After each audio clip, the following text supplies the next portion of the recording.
numéro 6 du cluster EdTech Grand Ouest. On continue notre voyage de retour d'expérience en terre apprenante. On va poser nos bagages aujourd'hui du côté de Nantes, où Catherine Paulet va nous présenter l'école Audencia, avec Marie-Odile Lhomme qui va nous expliquer son retour d'expérience sur la digitalisation d'une école de commerce. Donc, je laisse la parole à Catherine qui va journalister tout ça. Ok, donc merci Luc. Ouais, donc ensemble ce matin, une petite heure. Donc vous pouvez vous poser vos questions comme habituellement via le chat et puis on y répondra. Enfin surtout Marie-Odile y répondra dans une deuxième partie. Ce que je propose rapidement, c'est peut-être de se présenter, hein, que vous sachiez un petit peu qui vous accueille aujourd'hui. Donc on est donc le cluster EdTech Grand Ouest. Hein. Je vais peut-être laisser la parole à Marie-Odile. Bonjour déjà, et puis est-ce que vous voulez bien vous présenter rapidement? Bonjour tout le monde. Donc moi je suis depuis fin octobre 2019 en charge de la transformation digitale et des systèmes d'information d'Audencia Business School, donc l'école de management dont le campus principal se trouve à Nantes. Nous avons donc effectivement 3 campus sur Nantes, un campus parisien, des campus à l'étranger en partenariat, en Chine notamment, au Brésil, sur l'Afrique, le Moyen-Orient, etc. Voilà. Okay. Merci Marie-Odile.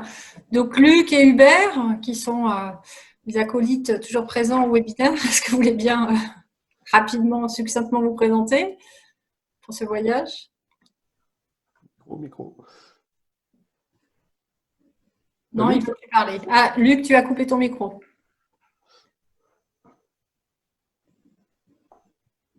Bon, bah Hubert, en attendant, peut-être, rapidement. Donc Hubert Vaudot, oui, quand on dit conseil, je suis facilitateur digital, donc j'accompagne des formateurs, des équipes à mieux travailler à distance et à former à distance. Luc Piaton, CEO de Happy Learning, on accompagne la digitalisation des entreprises et on crée des modules de formation en digital learning neurosciences friendly.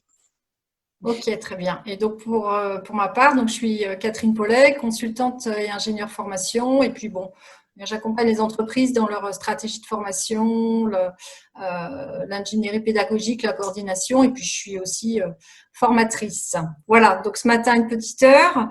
Peut-être pour ceux qui ne connaissent pas encore Audencia, s'il y en a encore qui ne savent pas ce qu'est vraiment Audencia, nous présenter succinctement, Marie-Odile, peut-être votre établissement et puis votre rôle aussi. Ça pourrait être intéressant aussi dans la structure, hein, s'il vous plaît.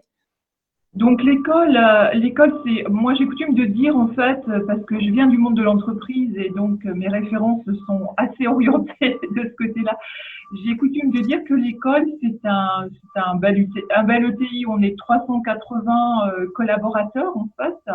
On a évidemment parmi ces 380 collaborateurs à peu près 150 profs permanents. Qu'on augmente bien évidemment avec ce qu'on a coutume d'appeler dans notre jargon des vacataires lourds, c'est-à-dire des vacataires qui interviennent en donnant plus de 30 heures de cours et puis évidemment d'autres prestations, d'autres vacataires qui sont beaucoup plus légers, si je puis dire. Donc ça nous amène à peu près un volant de 1000-1200 vacataires. Nos étudiants, on a à peu près 7000 étudiants sur l'ensemble de nos programmes. Que ce soit le programme grande école, que ce soit effectivement les bachelors, les masters internationaux, et puis toute la partie exécutive formation, c'est-à-dire tout ce qui est formation continue, qui effectivement dispense des formations diverses et variées, soit en inter-entreprise, soit en intra-entreprise, en fonction effectivement à la fois du besoin de l'entreprise et puis des propositions qu'on a effectivement. Nos programmes, nos cours sont digitalisés, bien évidemment, mais comme à peu près tout le monde, on est à l'opportunité de la crise en train de vivre un effet d'accélération qui, moi, m'arrange bien en toute transparence. Okay. Par rapport à mes objectifs que porte mon programme de transformation digitale, qui me permet effectivement, là on a vu notamment par exemple, et sûrement on en reparlera, sur le Learning Management System, on a vu effectivement la faculté, donc les enseignants passer d'une appropriation, je dirais, moyenne à une appropriation complète, en fait, D'accord. du LMS. C'est vrai qu'on va y revenir un petit peu plus en détail quand on va dérouler tout à l'heure un petit peu la méthode, enfin ce qui vous a conduit justement à déployer toute cette nouvelle transformation, on va dire, liée entre autres par le confinement. Donc là aujourd'hui, voilà, on s'intéresse à l'expérience apprenant que vous avez aussi mis en œuvre et développé pour vous assurer de cette satisfaction aussi des apprenants tout au long de leur parcours. Ce qu'on peut peut-être faire en introduction, c'est, alors parfois on met ça à la fin, nous on a choisi de le mettre au début, c'est de vous montrer une petite vidéo des témoignages de quelques apprenants, justement autour de leur expérience du distance learning. Voilà, donc je ne sais pas, je vous ai envoyé le lien, mon cher Luc, ou c'est Hubert, ouais, je vais la faire. Est-ce qu'on peut diffuser ?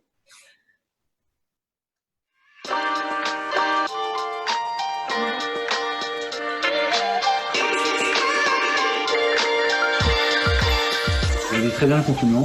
J'ai la chance d'être en campagne avec un grand jardin et beaucoup de choses à faire. Alors entre les cours, le sport, un peu de lecture, j'ai pas vraiment le temps de m'ennuyer. I'm doing really well right now and I'm used to the rhythm of being confined to the four walls. But it's going well. I live in confinement rather well because I have organized my time in a proper way that I'm feeling I'm super productive every day. C'est une occasion pour moi de remettre l'ordre de mes priorités, bosser sur ma thèse et sur mon blog aussi, et faire le focus sur les matières qui vont me servir durant mon stage. Qui dit confinement, dit aussi cours en ligne pour la première fois à l'INSIA. Et même si au tout début, je dois avouer que ça me faisait un peu peur. Mais en fait, la transition vers le distanciel s'est faite relativement simplement parce que on a énormément de supports comme des live sessions, on va pouvoir interagir via des chats avec les professeurs ou même des forums. Et c'est vrai que c'est très rassurant. I feel no difference in terms of my learning, interactions with my professors and also my classmates. Et ce qui est bien fait, c'est qu'après le cours, on peut revoir le diaporama avec le son. Donc si jamais on a eu des problèmes de connexion ou qu'on n'avait pas compris quelque chose. Pour ce qui est de faire des travaux de groupe, on avait déjà l'occasion d'utiliser des outils en ligne, donc on continue à faire de même et puis on utilise le téléphone car ça reste toujours le moyen le plus efficace de communiquer ensemble. Les professeurs et les intervenants se sont aussi très vite adaptés à cette nouvelle manière de faire cours et ont adapté leur pédagogie avec des sessions un peu plus courtes mais du travail préparatoire à faire en amont des classes, avec toujours un échange constant et possible via la plateforme Collaborate ou encore par mail. I really love the way they teach us because it's very understandable and it's beyond my expectation. Ils ont en plus de ça été extrêmement disponibles, donc voilà, je pense qu'on peut les remercier pour ça. Je pense que l'INSIA s'est très bien adapté à cette situation inédite dans le sens où ils ont su déployer les outils et adapter les cours en seulement une semaine. Si la forme change, le contenu lui reste le même. C'est toujours un contenu de qualité, on étudie les sujets en profondeur, on a des cours pointus, c'est toujours aussi intéressant. Le message que je passerai à mes camarades et plus globalement à la communauté de l'INSIA, c'est que si vous avez du temps libre, essayez d'en profiter au maximum pour faire des choses qui vous plaisent. Essayons de rester positifs, essayons de garder le sourire et je vous souhaite bon courage. Nous avons une belle école, professionnelle, qualitative, donc profitons-en au maximum, confinement ou pas, soyons heureux d'être chez Odense. We keep in touch with one another and we will get over it. So thank you and bye.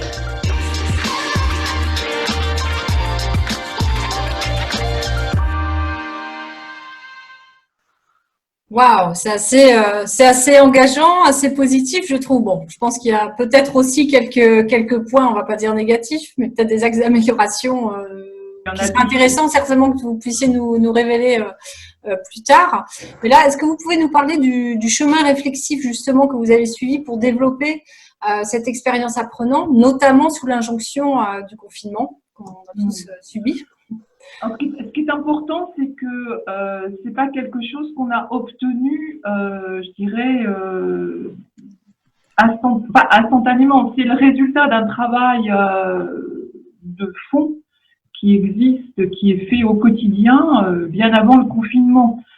Et évidemment, c'est très important parce que ça veut dire qu'on avait aussi bien en termes de solutions, on y reviendra, mais en termes de pratiques, de bonnes pratiques concernant l'expérience apprenante, on a effectivement tout un acquis sur lequel on s'est appuyé pour évidemment le renforcer par rapport aux moyens qu'on mettait en place pour basculer nos cours en distanciel. Ok, je ne sais pas si je ne vois pas bien.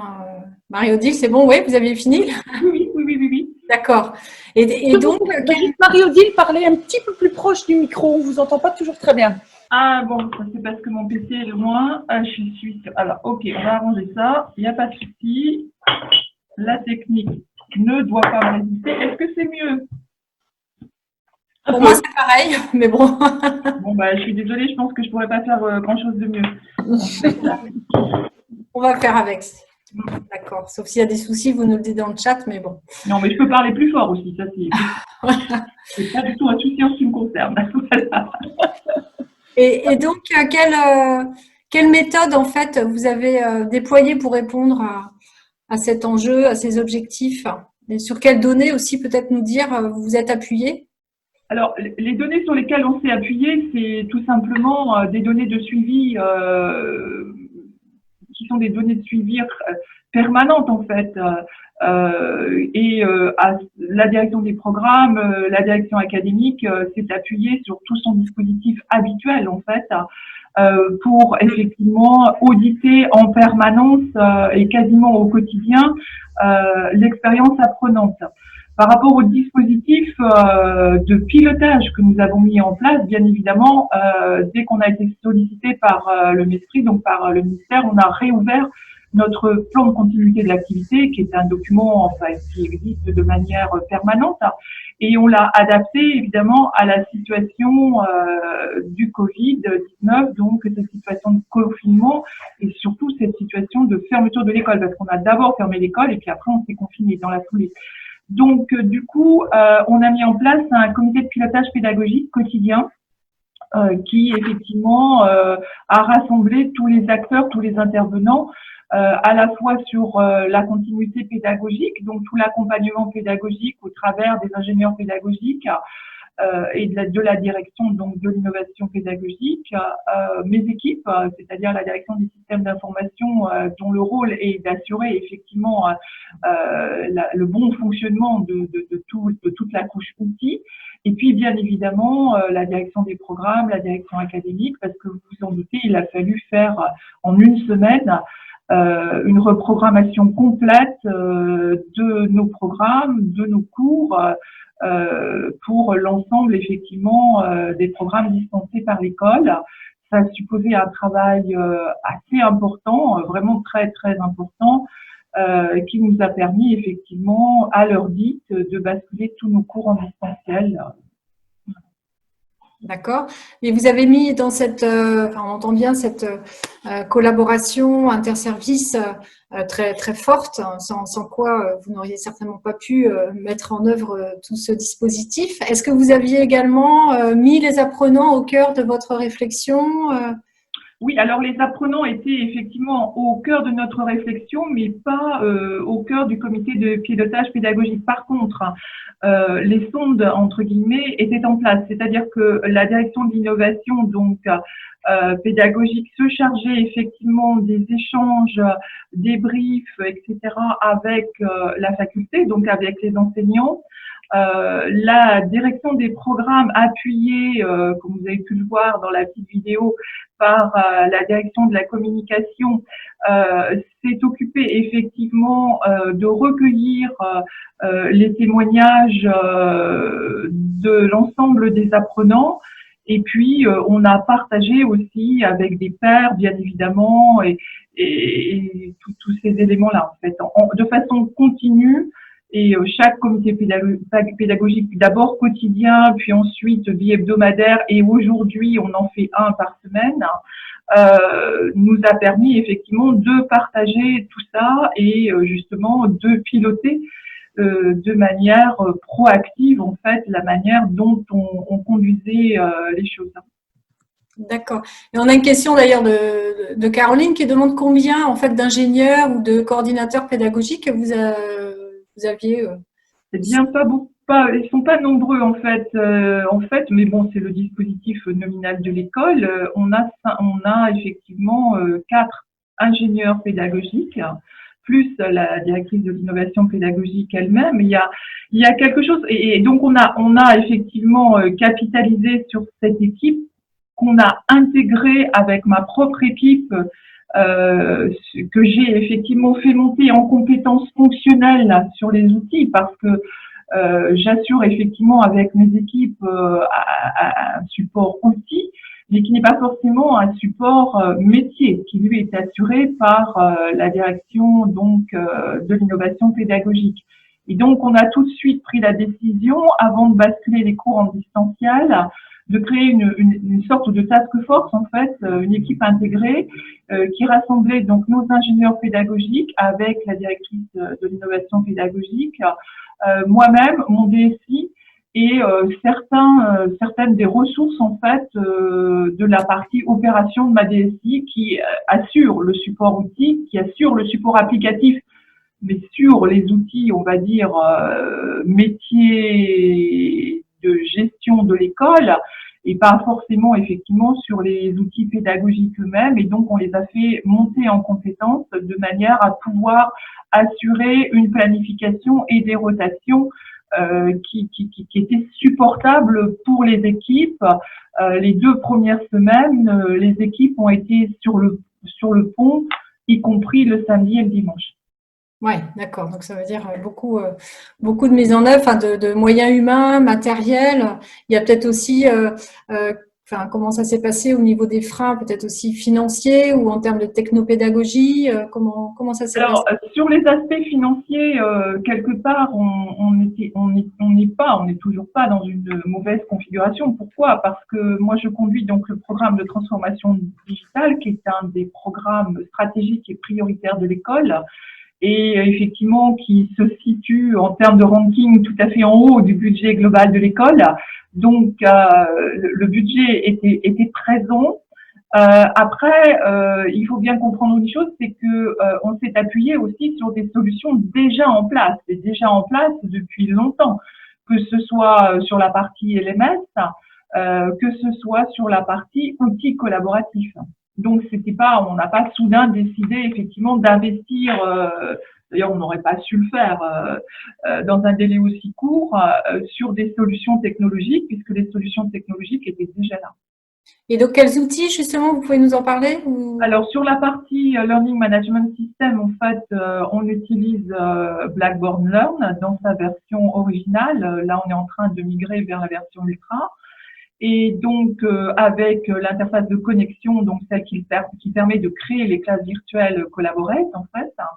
Et puis, sur la partie outils collaboratifs, on est sur chaque poste collaborateur sur un pack Microsoft, et donc on utilise Microsoft Teams, dont l'usage s'est considérablement, évidemment, déployé à l'opportunité de la crise.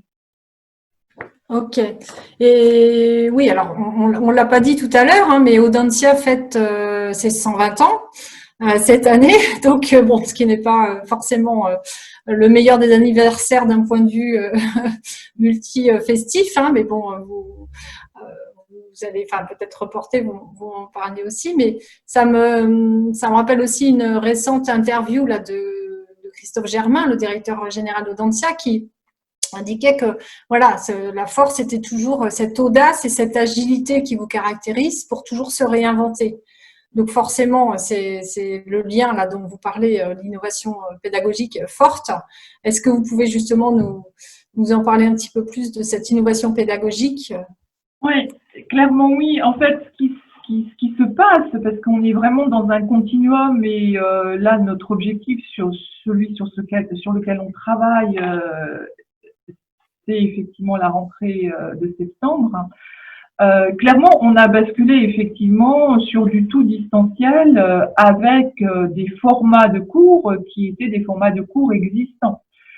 Et clairement, autant nos étudiants ont pu se contenter effectivement durant la période de confinement, et encore maintenant, mais là on est dans la phase des examens en fait, on terminera aux environs du 15 juin, donc dans pas longtemps. Effectivement de ces cours, et vous avez vu quel était leur niveau de satisfaction, mais néanmoins, on est quand même sur des formats où on va être sur de l'utilisation, évidemment, de présentation PowerPoint, avec un peu de vidéo, avec, etc., avec des systèmes, effectivement, de brainstorm, de quiz, etc. Bref.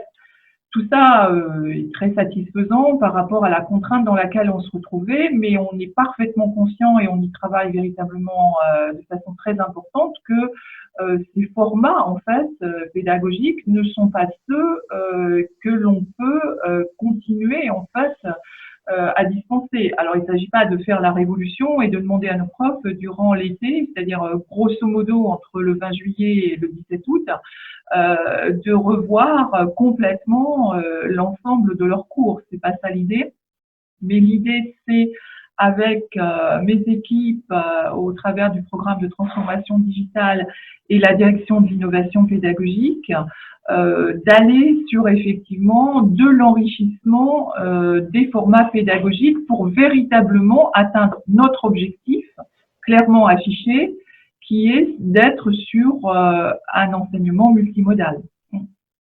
D'accord, oui. Donc, enfin, comme on dit aussi à Tawad, voilà, partout, tout le temps, sur n'importe quel support. Est-ce que c'est un peu ça? Est-ce que ça rejoint aussi, comme on dit, les formations commodales que nos amis québécois ont développées, hein, donc ou iFlex aussi, hein, comme on dit, qui est la contraction de hybride et flexible, où là, normalement, enfin, contrairement à une formation hybride où c'est l'enseignant en fait qui décide du mode de diffusion de son cours. Là, c'est l'étudiant qui choisit lui-même d'une semaine sur l'autre s'il veut assister à un cours en présentiel pur, en distanciel synchrone ou en distanciel asynchrone. Je ne sais pas ce que vous pensez de ce nouveau modèle. Et est-ce que les apprenants voilà, sont aussi en attente de ces nouveaux modes? Oui, clairement oui. Les apprenants sont demandeurs. Alors, il y a quelque chose de très factuel et qui est la dimension économique de l'affaire et sur laquelle, effectivement, on est très attentif. Hein. Vous vous doutez bien que, de toute façon, les étudiants viennent chez nous parce que, effectivement, ils achètent, entre guillemets, une formation de qualité et qui passe pour beaucoup de nos programmes, beaucoup de nos enseignements par le présentiel. Or, aujourd'hui, clairement, on sait qu'on est dans des dispositifs qui vont de manière durable, pérenne, s'inscrire dans un mix. Alors, on parle d'hybridation, de comodal, de multimodal, on appelle ça comme on veut, dans un mix, en fait, présentiel-distanciel. Donc, c'est véritablement par rapport à ça, en fait, que on est en train, effectivement, de travailler sur des évolutions, avec évidemment les enseignants, mais avec aussi les apprenants, parce qu'il est très important effectivement d'être centré sur le besoin utilisateur, l'expérience utilisateur. En l'occurrence, pour nous, c'est l'expérience apprenant, et c'est vraiment ça qui conduit en fait nos choix et nos décisions. Et puis, il faut pas se voiler la face, c'est clair que pour monter sur un véritable enseignement multimodal, il y a toute une dimension accompagnement de la faculté, accompagnement des enseignants.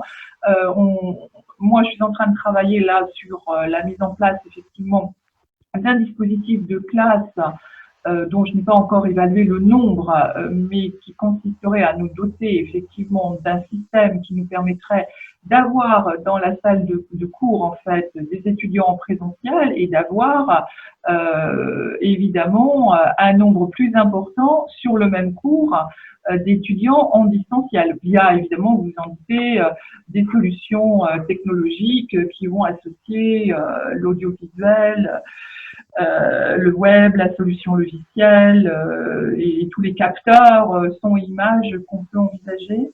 Ça veut dire que la posture de l'enseignant change clairement et que donc il y a tout un travail d'accompagnement à faire sur la prise en main de ce type d'innovation et que effectivement notre offre va être une offre diversifiée qui va nous permettre d'utiliser à la fois des solutions innovantes, des solutions plus standards, plus classiques pour répondre effectivement aux besoins des apprenants. D'accord. Donc, vous, quel retour vous en faites alors vraiment au niveau de cette expérience apprenante, puisqu'on l'a vu là dans la petite vidéo, la séquence, les retours assez positifs, mais concrètement, quels sont les résultats? Est-ce que vous avez des indicateurs à nous donner? Oui, les indicateurs, ils sont simples en fait. On a 90% de nos étudiants effectivement qui ont suivi des enseignements en distanciel. Les chiffres sont apparus sur la petite vidéo puisqu'on a vu le nombre de sessions effectivement dispensées. Alors les sessions dispensées,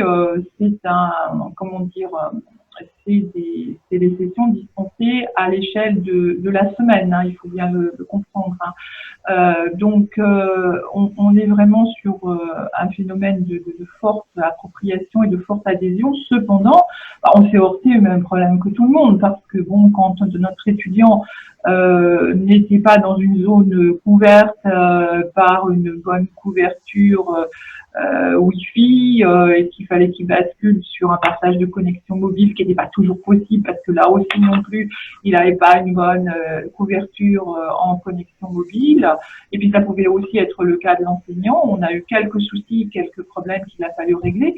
Et c'est clair que le fait, comme le soulignait une des étudiantes dans la vidéo, de faire évidemment les cours en synchrone, mais de proposer effectivement en asynchrone à la fois l'enregistrement des cours et puis aussi ce qu'on a coutume d'appeler dans le jargon de l'école et qui existe depuis très très longtemps sur tous les programmes et tous les cours distanciels, des office hours, c'est-à-dire des temps d'échange qui sont en règle générale calés en fonction du fuseau horaire sur lequel on se situe en fin de journée pour que les étudiants puissent avoir des échanges avec l'enseignant sur tout ou partie d'un cours ou d'un sujet qui a été abordé en synchrone.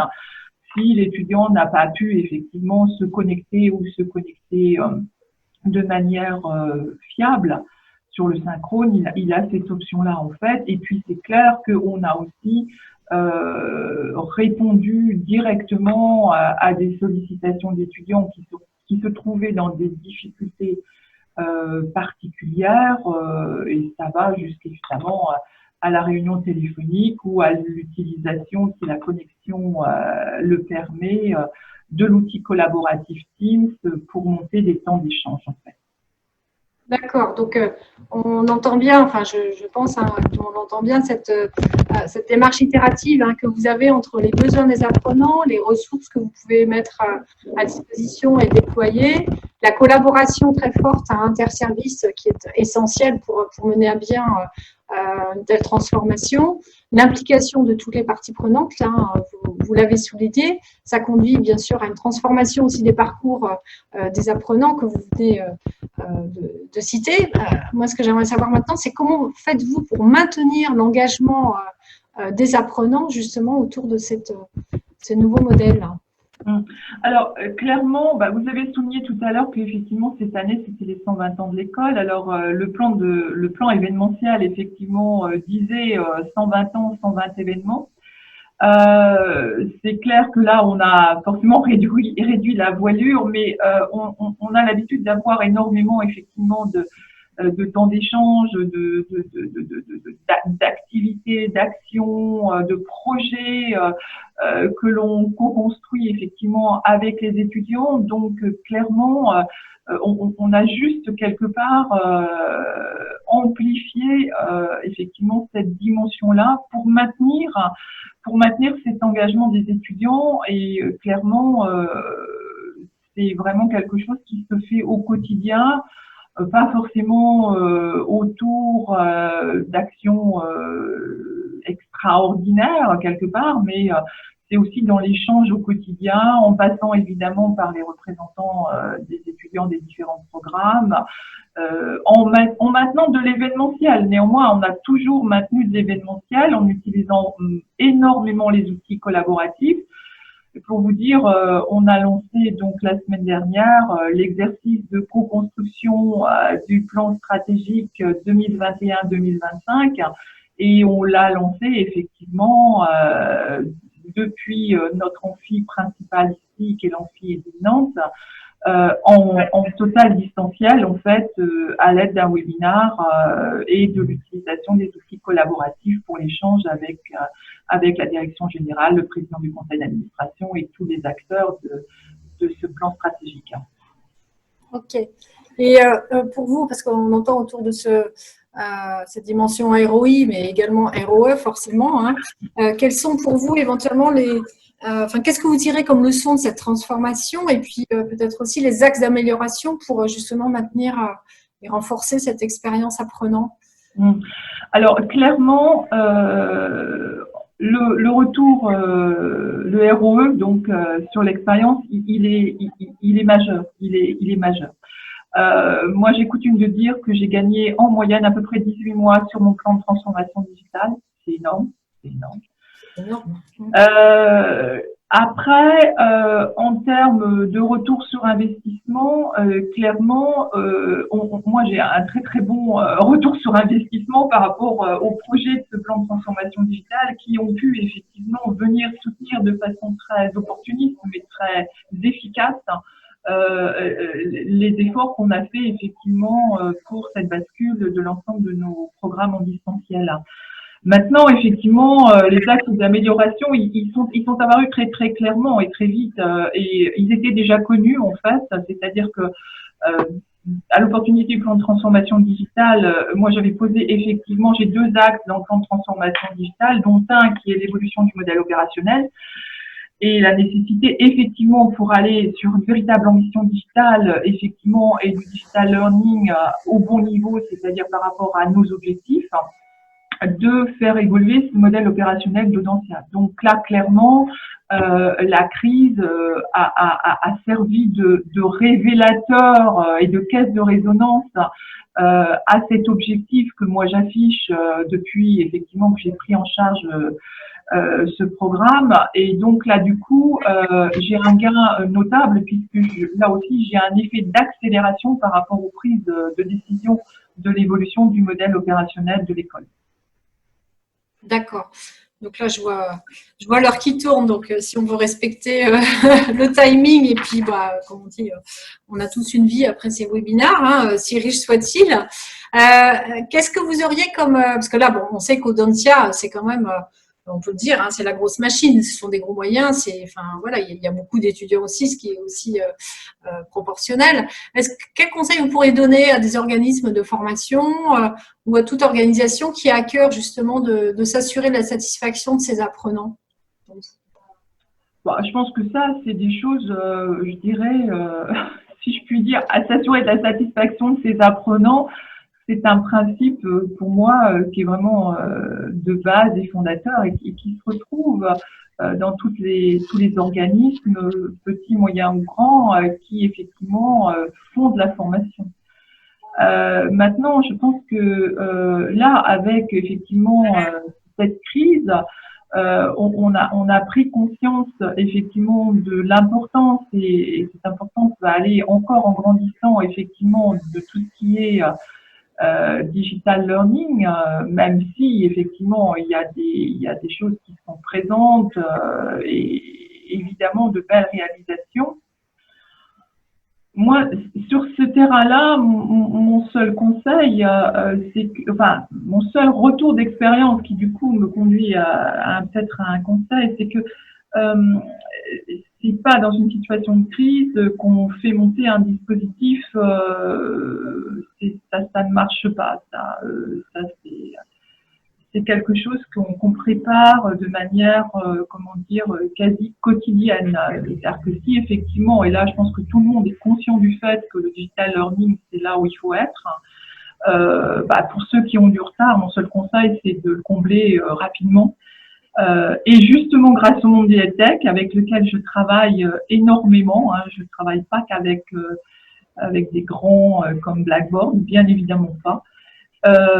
Il y a beaucoup de choses qu'il faut aller chercher dans ce monde-là, et moi, je n'hésite pas à le faire, hein, parce que c'est là, je trouve, que moi, je vais trouver l'agilité dont j'ai besoin pour véritablement être à l'objectif, c'est-à-dire aller trouver effectivement la richesse en termes d'innovation et de pratique. D'accord, donc anticipation, agilité égale aussi. Ouais. Anticipation forte et surtout s'attacher peut-être, voilà, comme vous disiez, vous, tous les services sont impliqués fortement, et puis également, bien sûr, l'apprenant. Oui, alors là, si on n'a pas tous compris les uns et les autres, quelle que soit la taille de notre organisation, que le fonctionnement en silo était l'ennemi numéro un, je pense qu'on n'a pas appris de ce qu'on vient de vivre, quoi. Je veux dire, le fonctionnement en équipe intégrée, la transversalité. Alors, je ne vais pas prononcer un gros mot qui est le matriciel, parce que c'est vrai que c'est un mot qui a des connotations des fois un peu négatives. J'ai pas entendu le gros mot, Marie-Odile. Matriciel. Matriciel, oui. Dans notre ministère de management à la française, le mot matriciel est un gros mot. Mais c'est vrai que, voilà, cassons les silos s'ils ne sont pas déjà cassés, quoi. C'est un objectif prioritaire. Oui, puis ça va en résonance aussi avec le fonctionnement aussi maintenant des étudiants, hein, qui voir ça en management dans les entreprises. Donc, oui. Toujours sur cette expérience apprenant, là, on pourrait peut-être laisser la place à certaines questions, parce que je vois des questions, mais voilà, qui sont entre.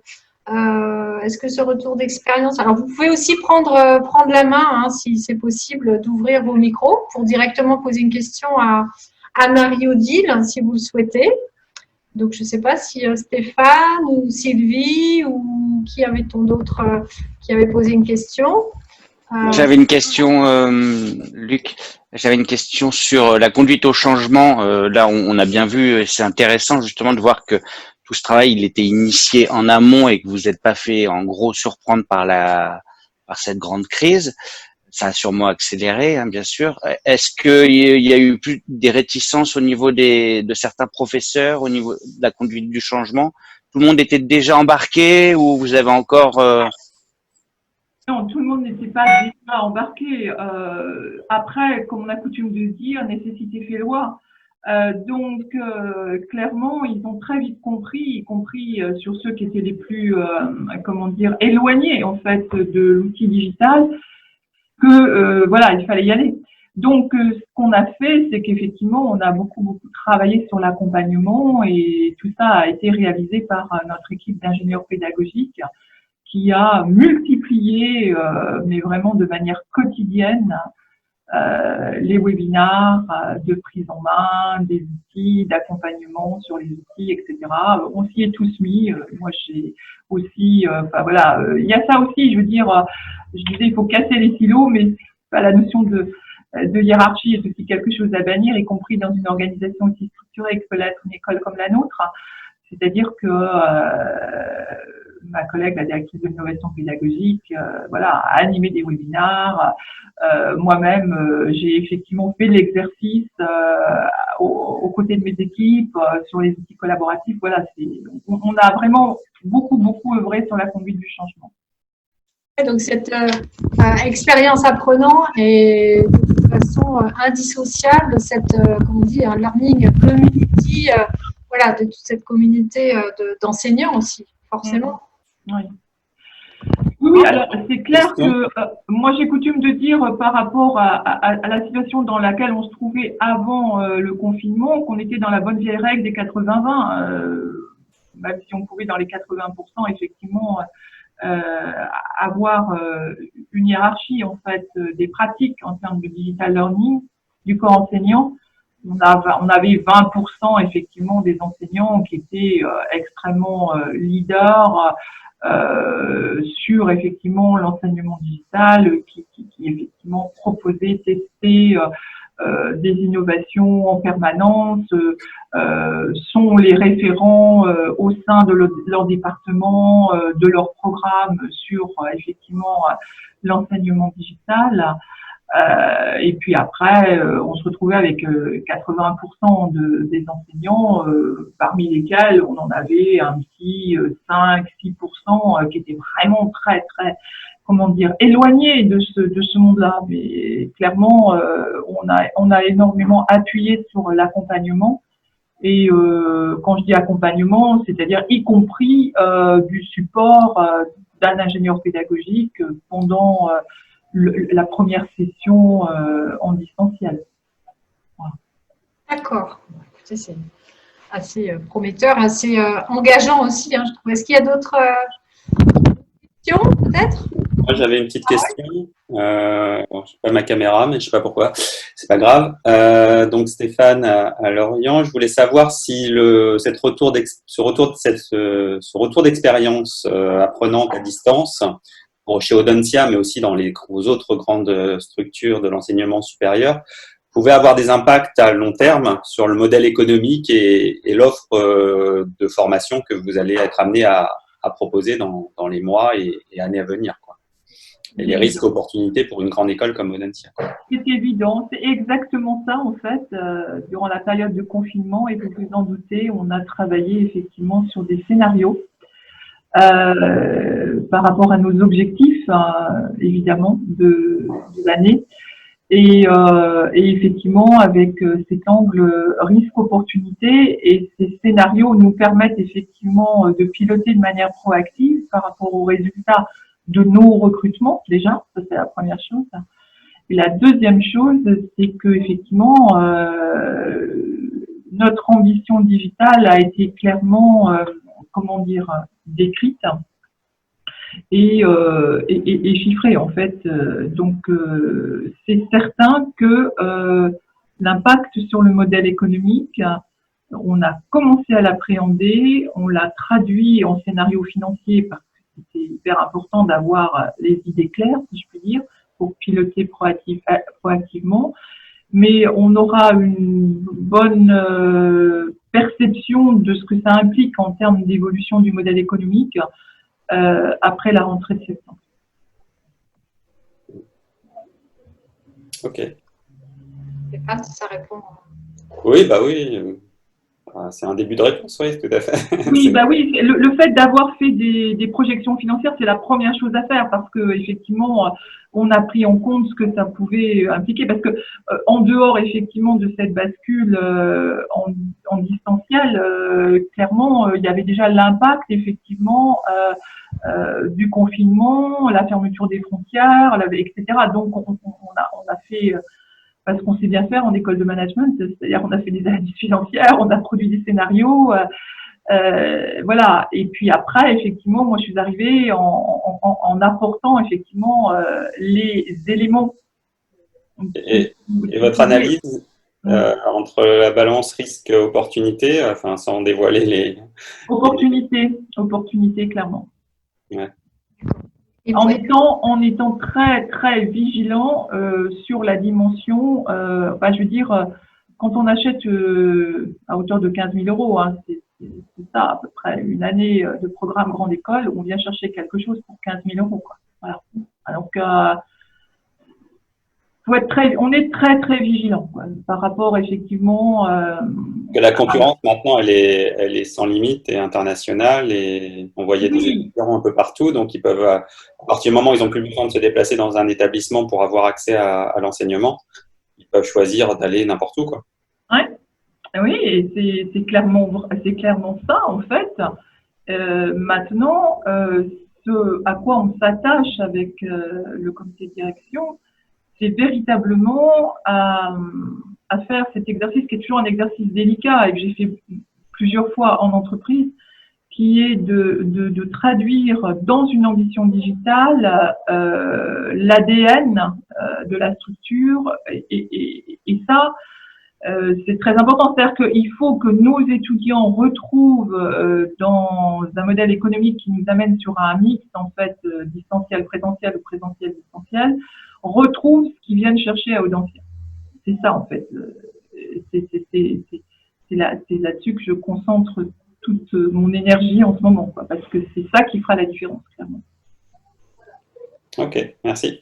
Ok, et donc Sylvie qui demandait voilà, comment vous vous préparez, mais on l'a un petit peu entendu, par rapport à cette rentrée 2020, présentielle, distancielle. Oui, alors de façon très concrète, en fait, le directeur des programmes, donc Nicolas Arnaud, avec évidemment la direction académique, la directrice des études, enfin bon, tout le dispositif, est en train effectivement de faire là aussi les scénarios pour savoir, programme par programme, quelle va être la proportion de présentiel et de distanciel.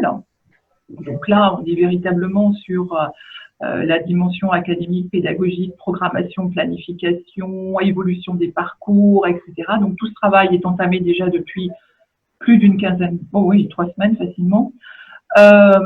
Et donc moi, je vais apporter effectivement ma pierre à l'édifice en amenant, en fonction des besoins exprimés, les solutions qui vont leur permettre effectivement d'être dans le mix présentiel-distanciel, programme par programme, qu'ils ont prévu effectivement de mettre en œuvre à la rentrée de septembre. Ok, moi je trouve que c'était très clair. Je ne sais pas s'il y a d'autres interrogations. On pourrait effectivement, c'est un sujet qui est très, très, très large et puis qui est aussi totalement d'actualité, hein, sur entre autres aussi un prochain webinaire qui sera justement sur le choix des orientations. Hein, c'est ce qu'on va avoir mercredi prochain, donc totalement d'actualité. Là, pour aujourd'hui, je pense qu'on est encore dans le timing. Luc, tu me dis si… Oui, moi j'avais une toute petite question. On a fait une Learning Expedition au bon temps où on pouvait se retrouver tous, sur l'aménagement des espaces et la manière d'apprendre en fonction des espaces. On a bien compris qu'il y aurait beaucoup plus de distanciel, donc vos locaux vont peut-être être… alors, sans parler forcément de la distanciation sociale ou des règles sanitaires imposées, hein, mais est-ce que vous avez envisagé justement un changement d'affectation des locaux, des aménagements spéciaux par rapport à ce changement? Alors, 2 choses, pas de changement d'affectation des locaux, mais par contre, un travail évidemment sur la programmation et le mix distanciel-présentiel qui nous permettent de répondre aux contraintes. Par exemple, c'est clair que nos amphis, on ne va pas les remplir comme on les remplit habituellement.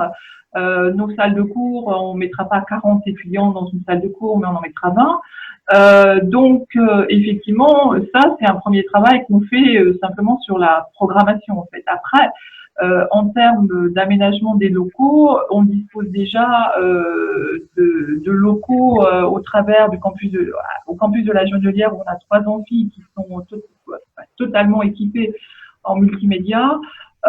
Et puis on a aussi le Média Campus, donc Sciencescom, qui dispose de moyens médias avancés.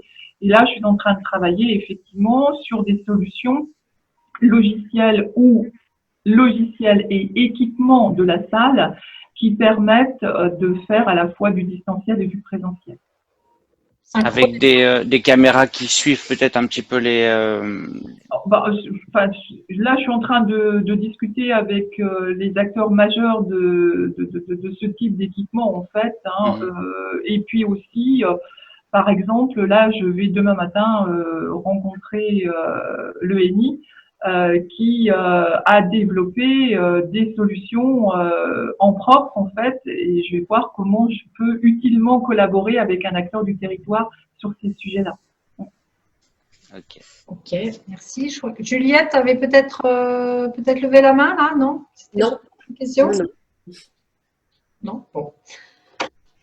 Ok, donc est-ce qu'il y a d'autres questions? Ou est-ce que, voilà, parce que je vois qu'on devait terminer, donc… Luc, je ne sais pas si… Oui, ou… oui.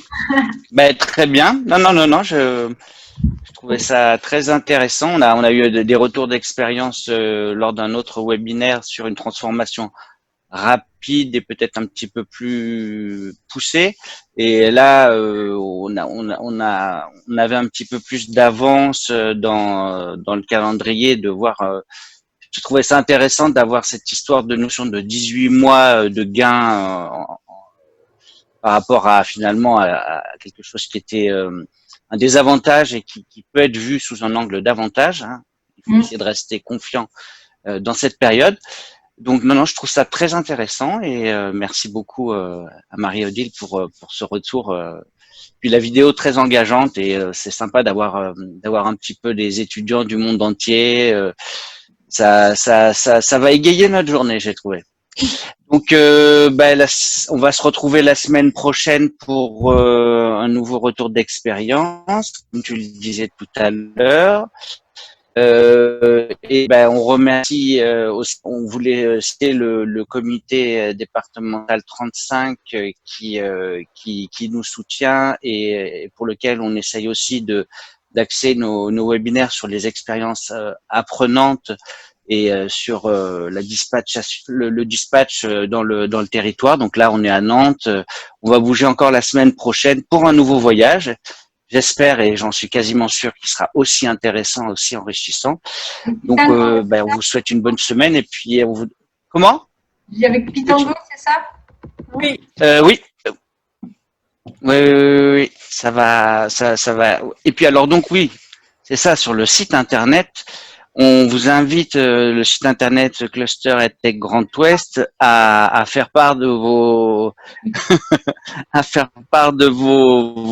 vos envies d'intervention, de webinaire, parce que l'équipe éditoriale se réunit régulièrement pour programmer. Donc là, on a de l'avance, mais toutes les semaines, ça passe vite. Donc, on a besoin de nouveaux témoignages pour venir alimenter la communauté et nous enrichir en intelligence collective. Donc, venez je vous invite sur le site internet à nous retrouver et vous aurez ce replay pour les retardataires ou les gens qui n'ont pas pu être là. Ils pourront profiter du replay et sûrement d'un article très intéressant complémentaire. Tu voulais rajouter quelque chose, Oui, je voulais dire que demain soir, c'est la grande soirée, mais peut-être que Claire voulait en parler, hein, la grande soirée du cluster, où tout le monde, il faut faire venir beaucoup de monde à distance. Une innovation, a priori. Oui, une innovation un peu présentielle, un peu distancielle finalement. Hein, on mélange un peu, c'est hybride. Voilà. C'est hybride. C'est dans l'air du temps. Et non, ça promet d'être sympathique et on espère vous retrouver très nombreux demain, que ça soit adhérents, sympathisants, suiveurs. On veut enrichir la communauté, agrandir la communauté et je pense que ça sera un beau moment de partage, de convivialité et puis de connaissances. On a prévu. Le travail, on pourrait dire. Hein. Claire nous présente les projets, les groupes de travail et puis on pourra tous faire un petit voyage. Hein. Tu nous prépares ça, Luc? Oui, petit voyage. Un petit voyage en mer. En tous les cas, merci beaucoup Marie-Odile. C'était très, très intéressant. Moi, j'ai appris des choses ce matin, donc déjà rien comme ça, c'est très intéressant. Je pense qu'il y a beaucoup à apprendre et à entendre de votre part. Donc merci à Audencia et à vous-même pour ce partage. Bien, merci à vous. C'était un vrai plaisir de pouvoir partager une expérience et des bonnes pratiques, j'espère. Et en tout cas, totalement à disposition si d'autres questions pouvaient survenir ou d'autres interrogations de la part des participants ou de ceux qui prendraient connaissance de la vidéo du webinaire après coup. Voilà. Merci beaucoup, Marie-Odile. Donc, s'il y a des questions, vous pouvez nous les transmettre via le cluster et puis on transmettra, on fera le relais avec Marie-Odile pour qu'elle puisse éventuellement échanger en direct avec vous. Voilà. Parfait. Merci. Bonne journée. Merci beaucoup. Bonne journée à tous. Bonne journée. Au revoir. Au revoir. Au revoir. Au revoir.